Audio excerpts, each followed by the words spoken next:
ஹாய்ண்ணா Julie. இப்போதான் உங்களுடைய வேலூர் பரப்புரை பார்த்தேன். ஆஸ் யூஷுவல் இந்த பரப்புரையிலே ஒன்றும் இல்லைன்னு வச்சுக்கோங்க. இந்த ஜல்லிக்கட்டு காளையை பற்றின ஒரு குட்டி ஸ்டோரி ஒன்று சொல்லியிருந்தீங்கன்னா அதை கேட்டதுக்கப்புறம் என்னால் பேசாமல் இருக்க முடியல.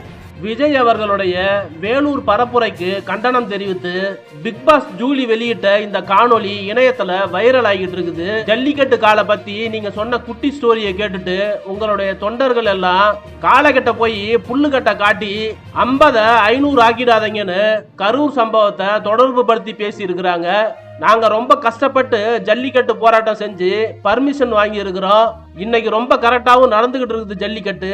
உங்களுடைய ரசிகர்களும் தொண்டர்களும் தேவையில்லாம ஜல்லிக்கட்டு காலகட்ட போய் புல்லுக்கட்டை காட்டி குத்து வாங்கி இறந்து போனாங்கனாக்கா, ஒருவேளை மறுபடியும் ஜல்லிக்கட்டை தடை பண்ணாக்கா போராடுறதுக்கு எங்களுக்கு உடம்புல தெம்பில்லைன்னு சொல்லிட்டு இந்த வீடியோவை பதிவு செஞ்சு அவங்களுடைய இன்ஸ்டாகிராம் பக்கத்துல பதிவேற்றம் செஞ்சிருக்காங்க. ஜூலியுடைய இந்த காணொலிக்கு விஜயுடைய ரசிகர்களும் தொண்டர்களும் மிக பெருமளவுல எதிர்ப்பு தெரிவிச்சு அவங்களுடைய கண்டனங்களை பதிவு செஞ்சுக்கிட்டு வராங்க. நீங்க வாட்டுக்கு போற போக்குல ஜல்லிக்கட்டு காலை நின்னுச்சு, அதுக்கு புல்லுக்கட்டை காமிச்சு ஒரு குழந்தை கூட்டிட்டு போய் ஓரமா விட்டுச்சு அப்படின்னு சொல்லிட்டு போயிட்டே இருப்பீங்க. உங்களுடைய கருத்துக்களை கமெண்ட்ல சொல்லுங்க.